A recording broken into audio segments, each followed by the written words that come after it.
अस्सलाम वालेकुम, this is Tahira Shahid. मैं एक एग्जीक्यूटिव सेल्स कोच हूँ, मोटिवेशनल स्पीकर हूँ, कॉर्पोरेट ट्रेनर हूँ। सोशल मीडिया पे आप सबके साथ हमेशा कनेक्टेड रहती हूँ।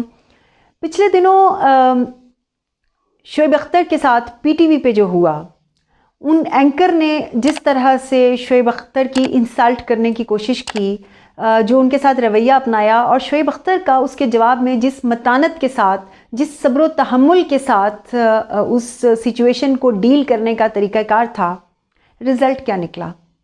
पूरी दुनिया शोएब अख्तर के साथ थी, पूरी दुनिया शोएब अख्तर की तारीफ़ कर रही थी। जब आप ऐसी किसी भी सिचुएशन में हों, हमारे लिए लर्निंग पॉइंट क्या है? हमने रिएक्शन कैसे देना है? क्या हमें रिएक्शन देना भी है या नहीं देना है? याद रखिए, रिएक्शन सिर्फ एनिमल्स देते हैं या केमिकल्स? इंसान रिस्पॉन्स दिया करते हैं, और रिस्पॉन्स देने के लिए कोई भी सिचुएशन हो, एक लम्हे के लिए रुकना होता है, पॉज लेना होता है, सोचना होता है कि जो मैं करने जा रहा हूँ, क्या मुझे ये करना चाहिए या नहीं? जो मैं कहने जा रहा हूँ, क्या ये अल्फाज यहाँ पे कहना मुनासिब है या नहीं? और इनका रिज़ल्ट क्या निकलेगा? आप अपने दफ्तर में बैठे, आपको कोई एक ईमेल मौसूल होती है। मैंने देखा है कि लोग उस ईमेल का विद इन सेकंड्स जवाब देते हैं, और स्पेशली उन ईमेल्स का जिस ईमेल्स पे उन्हें गुस्सा आ जाए। मैंने कभी अपने करियर में ऐसा नहीं किया। मैंने हमेशा, जब भी कोई ईमेल मुझे इस तरह की रिसीव हुई जो मुझे अच्छी नहीं लगी, I took a pause for hours and some time for a day, और फिर मैंने उसका अपना रिस्पॉन्स चूज़ किया। मैंने सोचा कि ये ऑप्शन है, इसका ये रिज़ल्ट निकलेगा, ये है, इसका ये रिज़ल्ट निकलेगा, और उसके बाद मैंने सोच समझ के उसका जवाब दिया।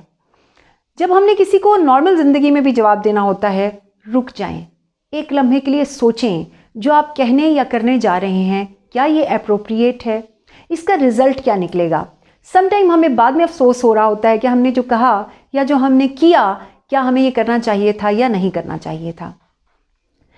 याद रखिए, रिस्पेक्ट इस चीज़ में नहीं होती कि अगले ने आपको कोई बात कही और आपने जाके उसका मुंह तोड़ दिया। रिस्पेक्ट इस चीज़ में होती है कि आपने जो बिहेव किया होता है वो क्या है। रिस्पेक्ट इस चीज़ में होती है जब आप खामोश हों और दुनिया आपके लिए बोल रही हो। रिस्पेक्ट इस चीज़ में होती है आप कुछ नहीं कर रहे, सिचुएशन खुद ब खुद आपके हक में होती चली जाती है, और ये सिर्फ सब्र व तहम्मुल के साथ होता है। इसके अलावा कोई और इसकी की नहीं है। अगर आप किसी भी ऐसी सिचुएशन में आए, एक लम्हे के लिए रुक जाइए। कोई भी रिस्पॉन्स देने से पहले आप सोचिए आपने क्या करना है, उसके मुताबिक रिस्पॉन्स दीजिए, और आप देखेंगे कि आपकी ज़िंदगी इससे कितनी आसान हो जाएगी, और इससे आपकी रिस्पेक्ट कितनी ज़्यादा इंक्रीज़ होगी। अपना बहुत ख्याल रखिएगा। हम जल्द मिलेंगे एक नई सोच, एक नई वीडियो के साथ। अल्लाह हाफ़िज़।